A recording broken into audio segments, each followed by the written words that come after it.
Welcome to this ICF Slalom podcast episode, part of the series running until the Paris 2024 Games. We bring you the inside stories from around the globe from the people who make canoe slalom so special. Here's your host, John Gregory. Thanks for joining me again for this latest podcast episode recapping on our World Cup final, which also serves as our pre-Olympic test event on the Paris course in Vaire-sur-Marne. We have so much to talk about. I am humbled to have so many incredible guests. For today's episode, I'm joined by Jess Fox from Australia, Titouan Castryck from France, Luka Bozic from Slovenia, Raffy Ivaldi from Italy, and British coach Gareth Wilson.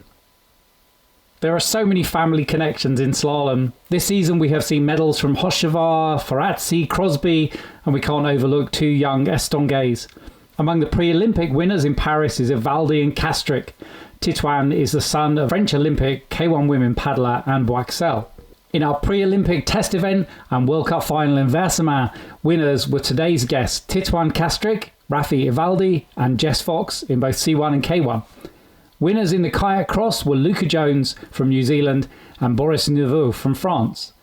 So what this means is that overall World Cup winners for 2023 were Vit Prindis from the Czech Republic, Luka Bozic and Jess Fox in both K1 and C1.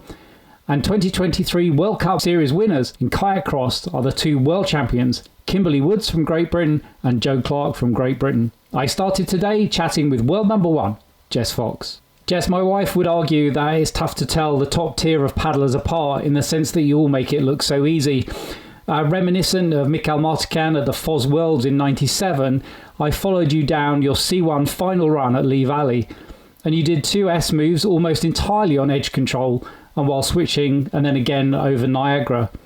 That mastery and courage is incomprehensible to most of us. Thank you for your kind words. I think the London course, I really wasn't comfortable with the S moves. They sort of made me feel quite nervous, and I made a couple of errors throughout the competition actually on those S moves, especially in the first run in C1 where I went for a little freestyle surf.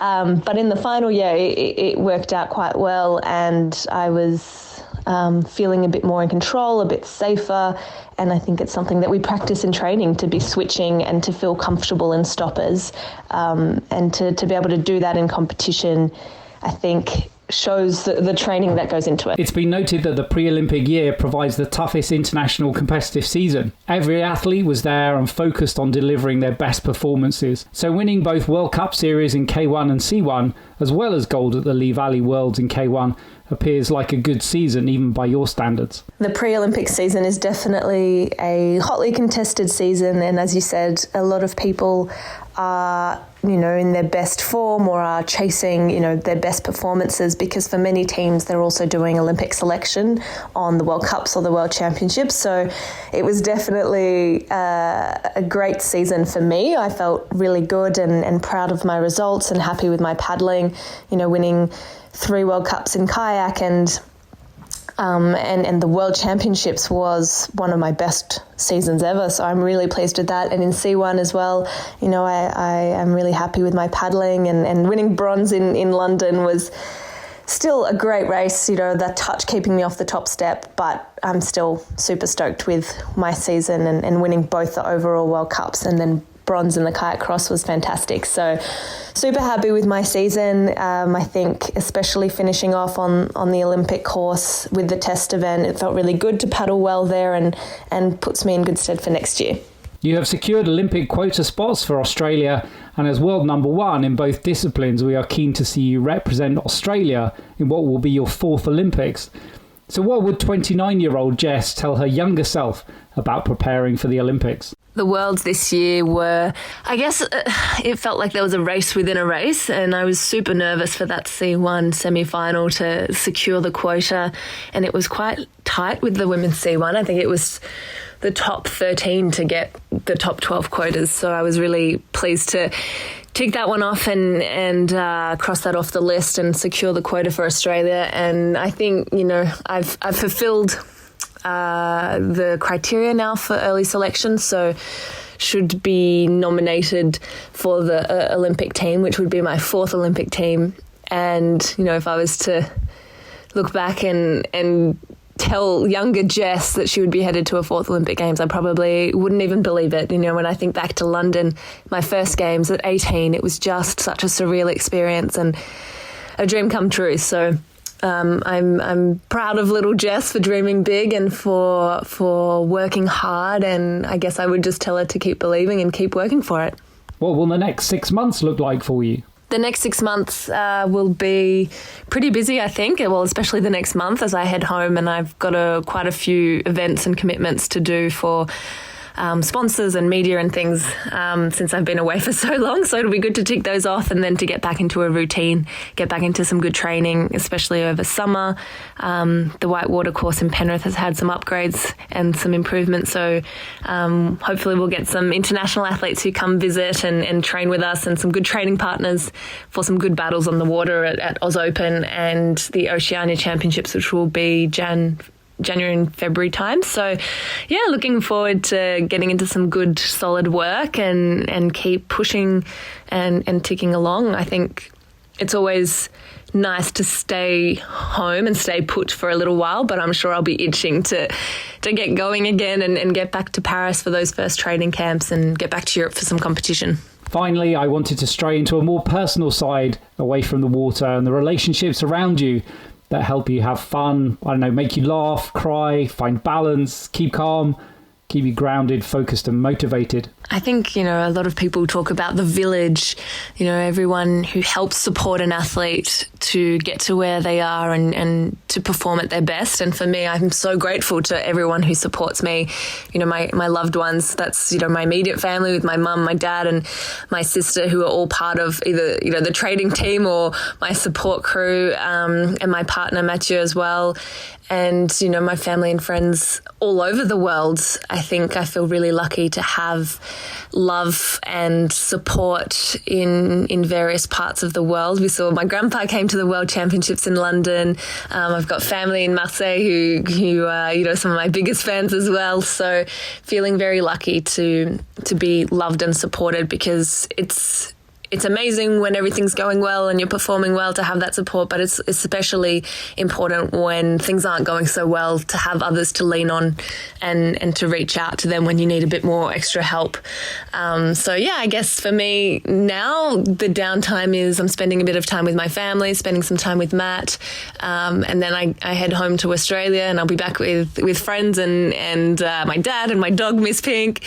So yeah, I think for me, those are all very important relationships that I need to foster and that I value a lot, because they help me bring out my best as well.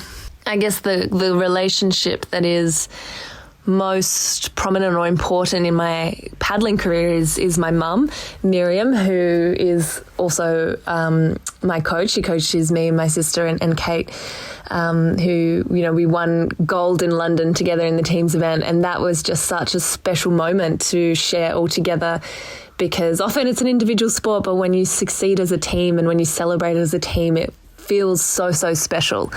And, you know, Mum was there for us when we were starting out from juniors, so it was really cool to be able to do that all together. And she's the one, you know, who sees me at my best and at my worst and pushes me to get the best out of myself and supports me when things aren't going well and I'm feeling down. So I owe a lot of it to her, and I'm so grateful to have her in my corner.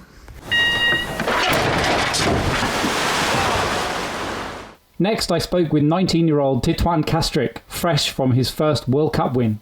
So first, I need to introduce you back to the podcast as the nominated Propose athlete in men's kayak to your home Olympics in Paris. Congratulations. What a week. Let's come back to that, maybe. Yeah, thank you. Congratulations also on your first senior World Cup win. We kind of predicted will be the first of many. Tell us about that World Cup. It was pretty rough to come back after bad championships in London. So I was not really confident about the race, but at the same time, I was feeling really good on the course. I know really well, and I've been training for 3 years now. So it was really good to be back home. I think it makes a big difference to be at home after such a big season like this year, and being able to rest and really chill out when the other country are sleeping in hotel and stuff like that. So I think it make a big difference. And yeah, I was not confident, but at the end it worked, so it's amazing. I was not stressed at all until being in the really last seconds when I hear Benjamin did really well. If Benjamin did a really good time, it doesn't change anything. I just had to do my run and let's see what happened. And I don't think thinking about like really attacking more than in a plan will make me faster. So I just stick to the plan and it worked. Well, I mean, you've had the most incredible last 18 months at a senior level. I mean, you were at the world's final in Augsburg a year ago. You made the final this year again in World Cups in Augsburg, then Prague, then Laseo, and then finally Vaire-sur-Marne. I mean, your world ranking is already up to 13, and we're still waiting for the 2023 Part 4 ranking to come out. You must be very pleased with your season. Yeah. It was a really good season. It was kind of to switch from junior to under 23. I knew it will be really hard to get a better season than in 2022 with getting every junior title I had, and I knew I would not run in the European under 23. But yeah, it was a really good season. I think I struggled a lot on the big championships like the European and the World. But yeah, I think I've been really consistent on the World Cup. And I think I grew up also a lot in my head to put solid run in the final, even if I got on the podium only one time. But I really think I made a lot of progress, especially in my head and a bit in my paddling, but mostly in my head. Okay, well, you've been remarkably consistent. Talking of which, I mean, French Olympic selection has been super tight, and you've certainly proven to everyone that you can win on the Vaire-sur-Marne course, which is important in Paris, by winning the Olympic test event. So we're delighted to see you, Camille, Nicolas, and Marjorie nominated for FFCK for the Olympics. I mean, this must be a dream come true for you.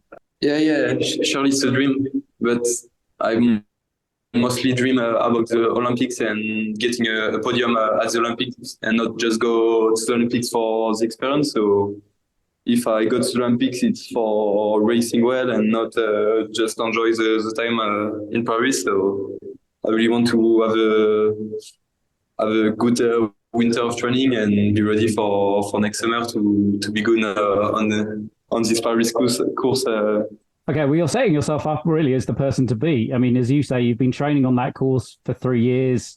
It's your local course, and you've won the Olympic test event. So, yeah, you've already put a marker down, I think, for everyone else. Yeah, maybe, but I don't know. If it will make a big difference.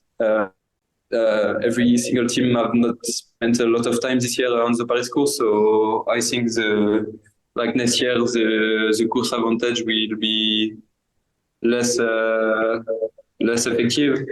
So, I mean, we should note that Boris Niveau, obviously world champion, is proposed for the men's kayak cross. And yeah, I mean, he's shown himself to be very tough in that discipline. Yeah. And I really hope he will get the spot in Prague next year. I hope it will be good for him and he will still enjoy his last year of paddling. So part of this episode has also been about family connections. Now, your mum, Anne Boixel, competed twice for France at the Olympics in the 1990s. In fact, I commentated on your mum's run at the 95 Worlds in Nottingham when she won silver. So, yeah, you've come from quite a paddling family. Yes. They always put me in a boat since I'm really young. We've always been going on holidays on some river and paddling on lake and stuff like that. Really paddling in a club here at 7. She always trained me,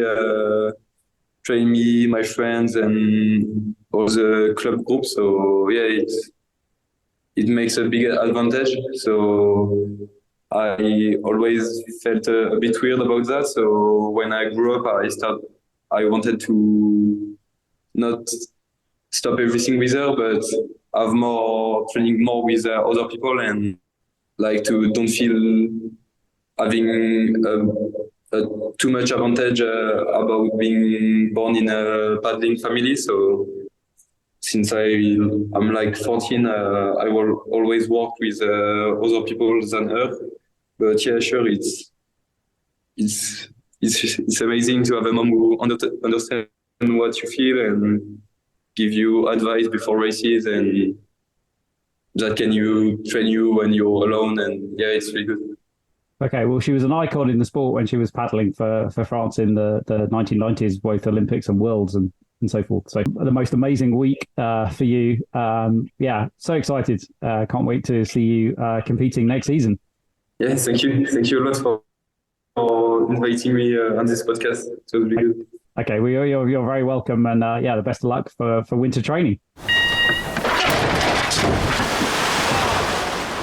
To another of the winners in Paris, I invited Raffy Ivaldi back to the podcast. Okay, so Raffy, welcome back to the podcast and congratulations on back-to-back World Cup wins. I've seen many compliments about the power in your World Cup final run. So tell us a bit more about that semi-final final from your perspective. I was happy that I didn't waste many energy during my semi-final and like what I wanted to do, because sometimes this year I felt like I was using too many energy, and then I arrived at the finish line that I was like really, really tired and couldn't do the last moves. I didn't see like that one was one of my most powerful races so far. But yeah, I think I used a good balance of the energies, and at the end, like I felt like doing that. I was really in a good position to do all the best moves and to take some risk, because I was like feeling good during the race. So yeah, at the end, I'm happy, and I wanted to repeat it in my final. And somehow it worked. Yeah, I'm happy that it worked, because like last year I wasn't able to make my final works. I took a few finals, but I was never able to make it work. And it's good. We worked on that during the winter season, and now seems to pay off.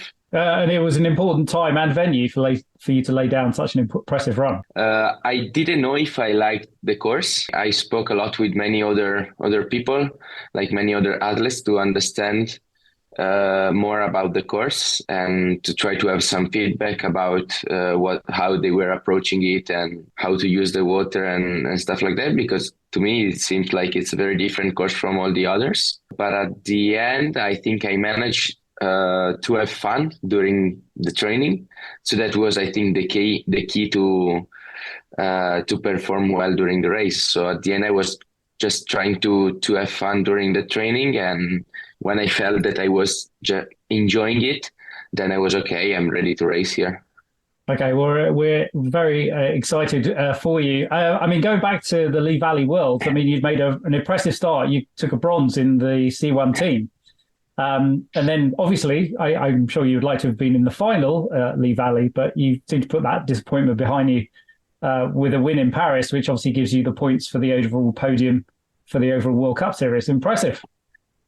Yeah, thank you. Yeah, it was not easy, like, because I had the chance to close the things for the Olympics in London. So yeah, it was really hard not to manage to do it, because it happened the same thing 4 years ago in Lascaux. Because also in Lascaux I was like really close to the Olympics. I just had to make the spot for the nation, and I failed for 0.13 seconds. And so 4 years later, I was in the same position, exactly the same position, just had to take the spot, and everything went wrong in my semi-final. Like, I was happy with my qualification run, it was really fast, really good. But then, like, in my semi-final, I was like really confused, and I wasn't able to perform. And that was the most frustrating thing, because I felt like I wasn't able anymore to paddle. So that was really frustrating. And I said, okay, after the race, like, Paolo did really good and he was amazing, and just chapeau to him, because like he did an amazing run and semi-final and then a great final. And so I was in a really bad position.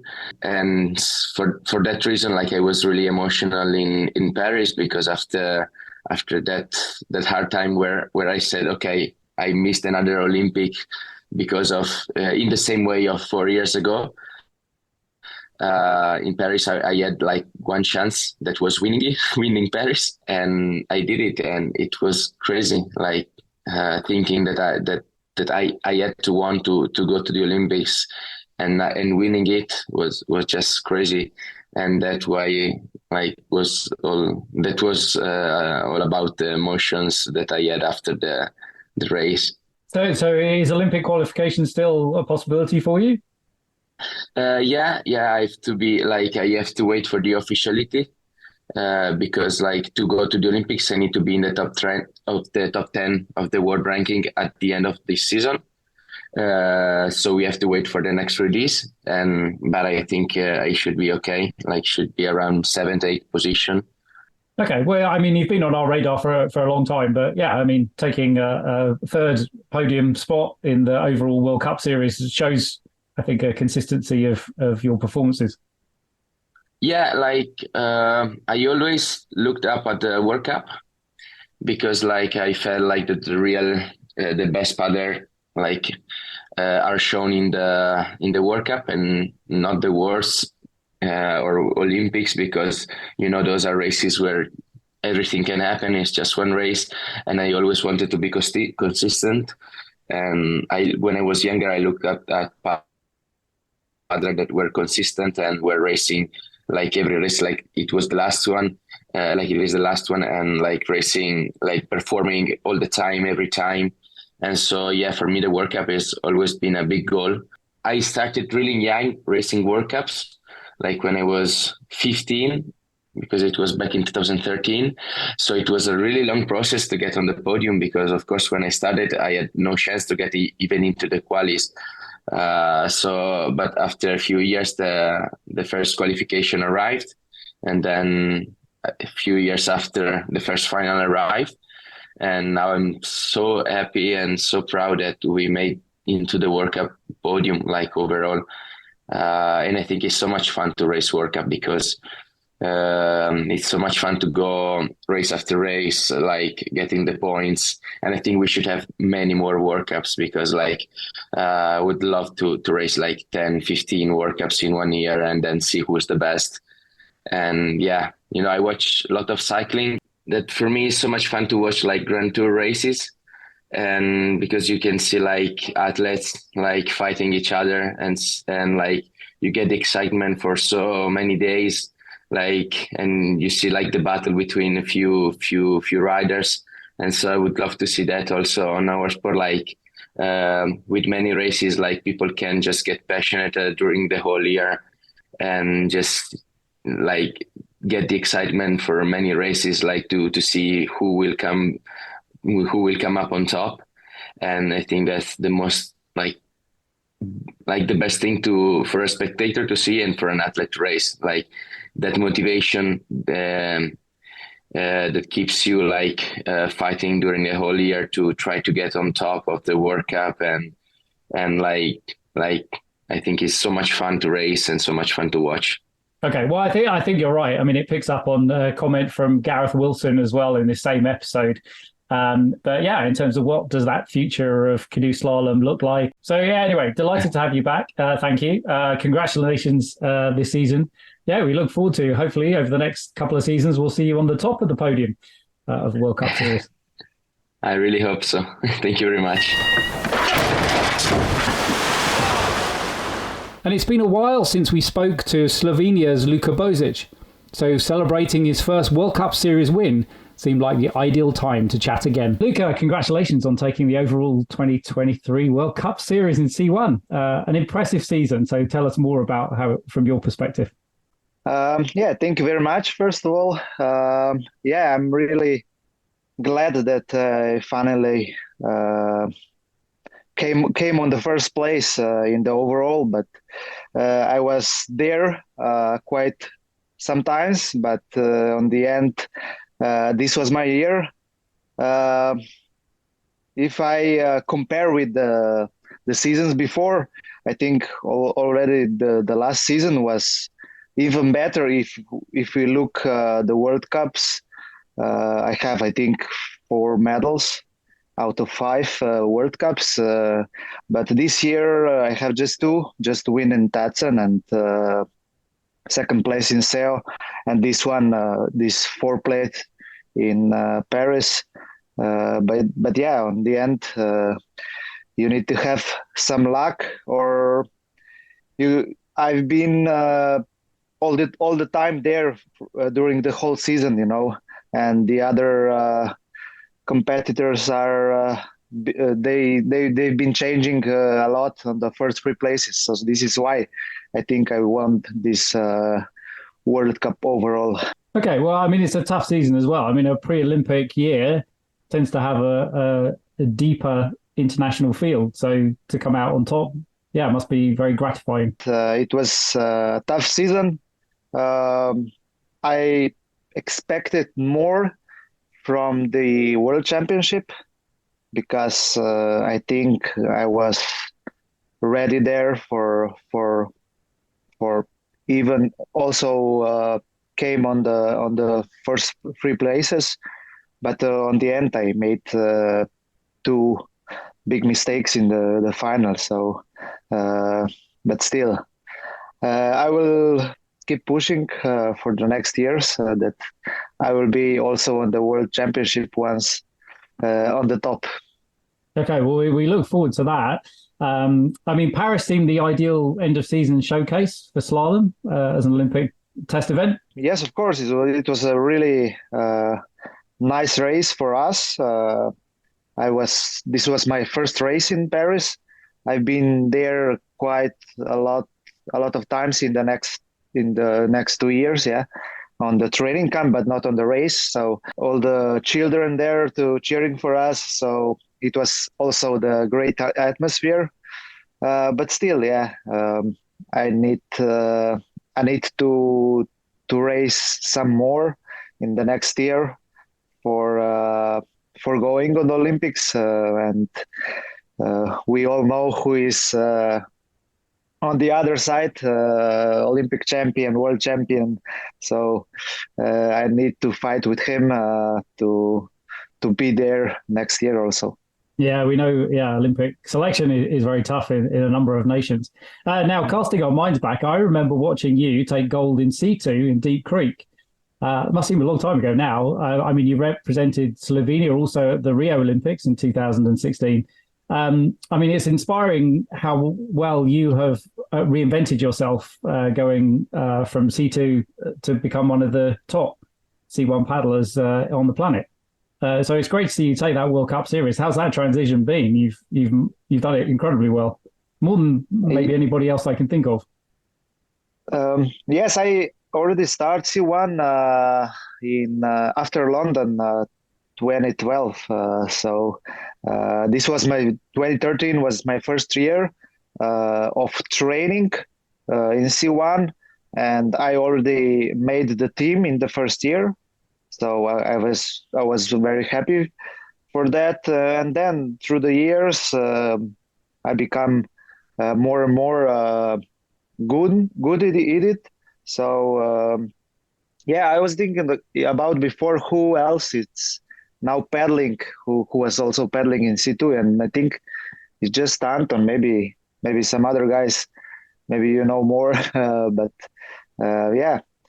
It was quite hard, but in the end, if you love the sport, it's always easy.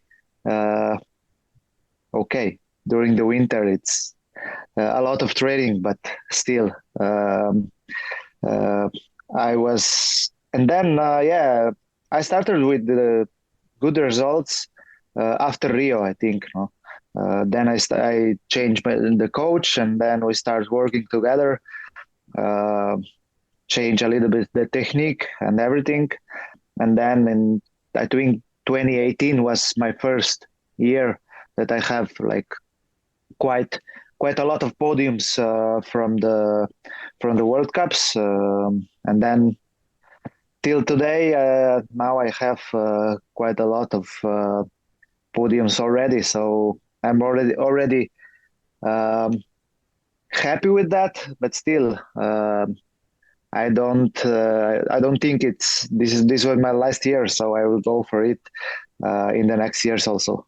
Yeah, well, no, we expect that. Probably Franz Anton is the only other paddler that particularly comes to mind who's still racing. So, I mean, you and he have been competing against each other in C2 and now C1 for as long as any of us can remember. Yeah. I was thinking before, and I think it's only him. So, yeah, this is nice. It's nice to look back and to remember all the good results. Okay, so it's good to be back home after Paris and back with family. Yeah, perfect. Now I'm just relaxing. I have still some job to do in the army, but this I'm gonna finish this week and then relax a little bit after I think the longest season so far. So and then in the mid-November I will start paddling again. Thinking about the next season already before, but still I need to calm down a little bit and then start training again for the next season. Finally today, Gareth Wilson's social media article prompted a flood of comments, so I asked him to elaborate. Gaz, welcome back to the podcast. So I understand you attended an ICF vision of the future after the Lee Valley Worlds, following which you posted a very interesting, fascinating article on LinkedIn. I mean, thank you for stimulating that conversation.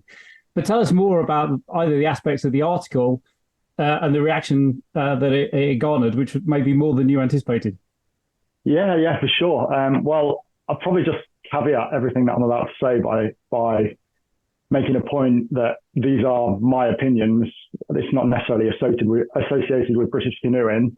And also that everything that I wrote in that article, I really hope is received with positive intent, because it's quite easy for it to be read as criticism, I think, at times. But having said that, I'll just start a little bit with the kind of response. It's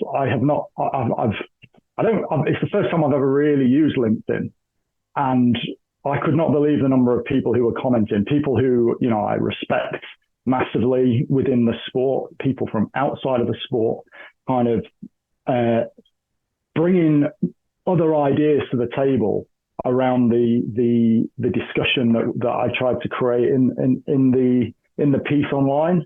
But I suppose, just in terms of the general gist of what it was about, so this vision for beyond Paris 2024, how we're going to grow the sport, both in canoe slalom and kayak cross, was basically the topic up for discussion.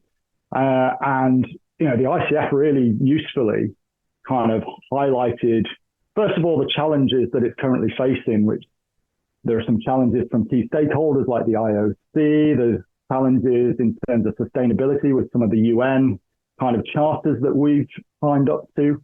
But then they kind of really started to break that down into 5 key areas that they want to focus on.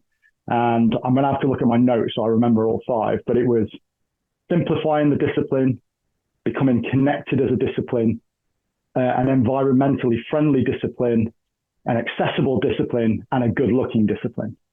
And I think all of those are really, really admirable aims for us to kind of pursue. I think that what the majority of my kind of article ended up trying to articulate was the challenges of actually talking about those things and then making them a reality. So one of the notes that I put in, I raised in the meeting, but also wrote in the article was, it feels like if we pursue one of those goals with one hand, we're essentially tying our other hand behind our back. So we might say we want to become a more environmentally friendly and sustainable sport. And then with the other hand, we're saying we need more competition, more global competition. And those things don't necessarily align very easily. And Thomas José, he made a very good point and said that elite sport wouldn't be able to exist without it being global, which I completely agree with. But I think the point that I was trying to make was we need to be really creative. We need to be really brave. We need to make some really bold decisions if we want to pursue those ideas of becoming an environmentally friendly sport and remaining an elite discipline as well.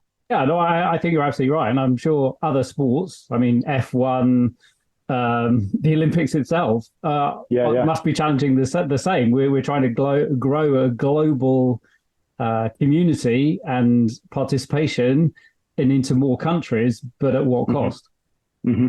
Yeah, for sure. I think that I really like this idea of kind of like localizing and making competition relatively regional. And I think what the ICF have done a really good job of presenting was their vision for kind of making more of the continental championships.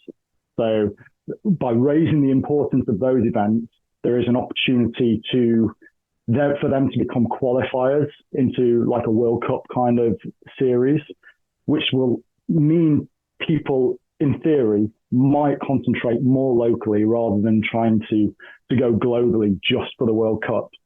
So I think that's an admirable example of where it can work. It's just then how those things start to feed together with the other four really important kind of aims that they've got. And I think that I'll just pick up on one more thing that I think the ICF have done great, which is they've started to talk about in their vision of connected discipline. You know, they're talking about enhancing the communication from the committee to the community. They're talking about sharing the vision. And I think that was an example of how that happened whilst we were away in Paris. I think my question back to those strategists and the committee who are looking to enact that vision, that goal, is how does it become a two-way dialogue? How does connection needs to be about talking and listening. And I think it's really listening with an open mind, because it's easy to get defensive. I'll put my hand on my heart and put my hands up. You know, if somebody kind of critiques my idea, then it's easy to start defending it, right? But, you know, it's a shame in some respects that LinkedIn doesn't have a dislike button, because then you might start to understand what the counter argument might be to your idea, your vision. And I think that if we're able to have that dialogue together, I think there's more opportunity for us to tap into each other's expertise, tap into each other's passion about the sport, and therefore come together as that connected community to, you know, future-proof us. Whether that's for the Olympics, whether that's in terms of like the sustainability of the sport, not just of the wider kind of planet and climate. I think there's a real opportunity, because everyone loves this sport, and everyone who's involved has been afforded an incredible amount. You know, I'm lucky. I've traveled the world. I've raced in Europe. I'm now a coach. I met my wife through canoeing. You know, there's all these awesome benefits. And, you know, if we can keep it going and think about what that vision could be, not just to the next Olympic Games, but think about us showing the world what this sport could give to you and what you might experience if you become part of this sport. Because, you know, I've got memories of paddling that I'll take to my grave, and I've got friendships now that are now close to 30 years old, all because of canoeing. So that's how I think that we need to think about that vision of the sport. Is sometimes it's bigger than the Olympics, but the Olympics is critical to being part of that vision, especially at the ICF level and our world's level. Okay, well, I completely applaud you for what you're doing. And I think, yeah, it's people like you and vocalizing and having that future in mind that helps drive and shape the sport. I mean, I very much hope that others will find and consider the article and the comments posted by others. And I think other people actually encouraged you to then repost it on Facebook. Was the nature of the comments a little bit different on Facebook than it had been on LinkedIn? Yeah, I would say so. So my experience of the comments on LinkedIn was probably more from an international community, typically, and probably were coming through a point of view of the vision of let's say, the sharp end of the sport, the Olympic end, the World Championship end. When my friend Oz asked me to post it on Facebook, what it started to do was it started to engage kind of the slalom community in the UK a bit more, which was about the challenges that we're currently facing. So since COVID, there's been a declining number of participants within slalom. We've got we're struggling with volunteers to run races, to judge for races. We're struggling with coaches as well. And the challenge around that, we are trying to solve that in the UK right now. Andy Grzinski, who's one of the ITOs with the ITF, he's a top guy, by the way. He's now the chair of our slalom committee, and he's set up a working group to try and tackle like the issues that we're facing. And again, it's kind of like this communal effort. And we've all, I might sit there as a senior coach with the British team, but it's in our interests as a program to make sure that the grassroots of our sport are really healthy. So some of those kids, they might go on to do canoe polo, let's say, but some of those kids might come through the system and pursue competition within slalom. So I think if we can design, well, the discussions that kind of evolved on Facebook were very much about how do we design racing environments, which are really fulfilling. I don't like to describe it like this, but like value for money, because going to a race, which is a 500-mile round trip for 2 90-second runs, it's probably not that great. It costs a lot of money to get there before you even do your race entry. So it's like, what else can we offer? What else can we do in those race weekends? And there's a guy down in the south called Chris Wilde who's doing a really good job. He's like taking us back in time a bit. He's doing like Saturday training, practice, and team runs, and then on Sunday he's doing the classic competition. So there's just more on offer for the paddlers. And I think if people fall in love with the sport, whether that's as a participant, whether that's as a coach, whether that's as a parent who's going to help run future races, I think our sport looks healthy in the future. But I think that's the goal. How do we get people to fall in love with canoe slalom the way that we all love it? Okay, well, I think you are part of that solution. I mean, you're showing your leadership through what you're saying now and through the article, and you're sharing your own kind of personal journey and love of the sport. And that will kind of motivate other people. And I mean, how would you like to see this conversation provoke maybe even more widespread dialogue of the sport? I mean, where would you like this to go? But when these meetings are run, between this interface between the ICF and the sporting community, whether it's with the team leaders or whether it's through the athlete reps, Yuri ran one in Paris as well for the athletes to kind of discuss this. I think where I'd really like it to go is for it to be, to really feel like a consultation for the people who are so deeply invested in this sport as their career, genuinely have a voice to shape the future of it. Because my colleague Craig would always say that this sport belongs to the athletes, and therefore, like, what is their vision of it going forwards? I think that, like what I said earlier, if we pool our collective genius, as a sport, we can shape something really beautiful, really powerful, but also something which is really marketable as well. So I know that's one of the big goals from Mr. Konietzko, is like, we've got to break into different markets. We've got to build our kind of global appeal. And I think that under that kind of headline of good-looking discipline, I think the way that there's massive ways that we could shape that. Kite cross is a great example that can connect audience with the sport, people who have never seen it before. And even just like some of the metrics, I was thinking this morning, actually, as I was going to work, I was like, because I've been watching the Rugby World Cup. Some of the stats that they get in there, it's like dominant tackles. I'm like, wouldn't it be cool to kind of like be pitching like, your Clark versus a Boris and kind of saying the last time they met, this happened, and the number of times that Clark has successfully overtaken in the season has been X, Y, Z. It's kind of adding that colour and that excitement and the drama to, the rivalries. And that's something that I alluded to in my article.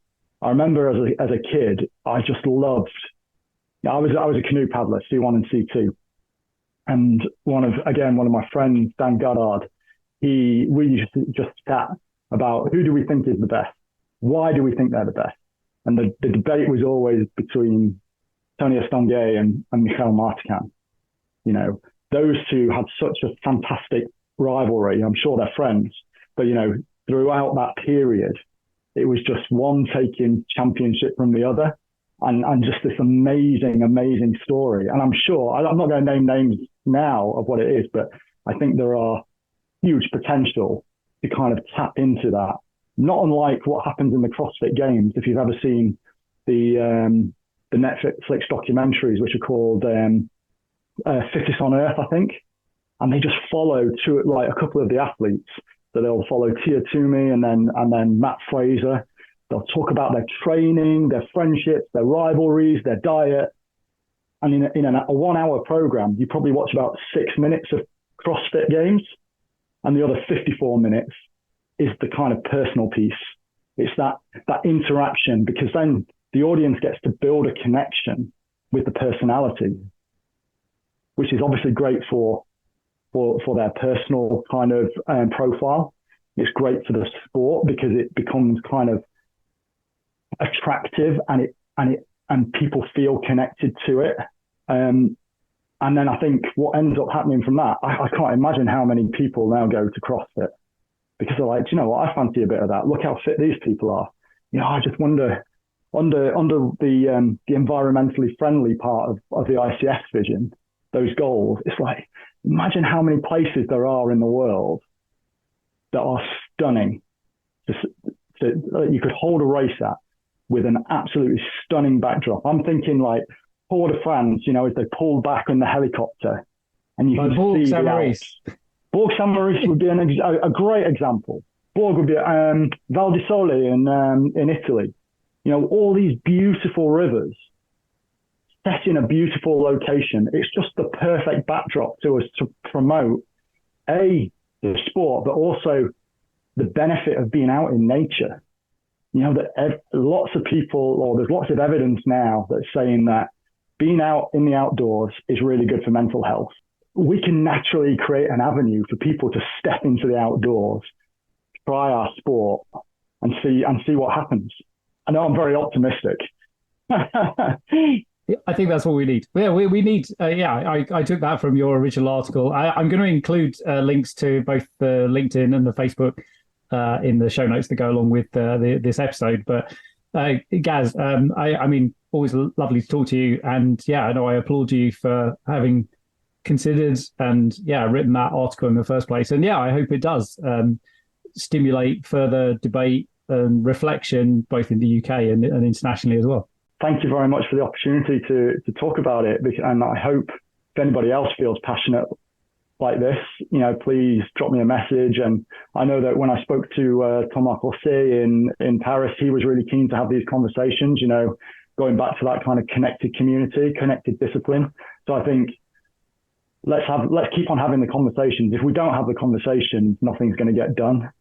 But at least if we start having these chats, these kind of, maybe these are stupid ideas or crazy ideas that I've got, but maybe they will be the stimulus for somebody else to come up with a better, more achievable idea than what I've been thinking. So I think let's be really open-minded. Let's listen to each other. Let's work together. I think that this sport has so much to offer, and it's got so much to offer everyone in the future if we continue to care about it as passionately as we currently do. Thanks, Gareth. I have included a link to his article in the show notes. Savour this thought that perhaps 20 years from now, we will see names like Kauser, Priskovic, Slavskovsky, Charoux, Villarubla, Dukatova, Schoenberg again on the podium. I can't wait to see. Thanks to my guests today, Jess Fox, Titouan Castryck, Luka Bozic, Raffy Ivaldi and Gareth Wilson. Thanks to Aidan Johnson for help with sound editing. Our next episodes tell some stories from the Slalom Reunion at Lee Valley and a season wrap-up with some special guests. See you on the bank. Stay safe. That's it for now, but please subscribe to the podcasts on Apple Podcasts, Spotify or Audible. And please don't forget to share and leave a review too. In the meantime, keep it fast and clean.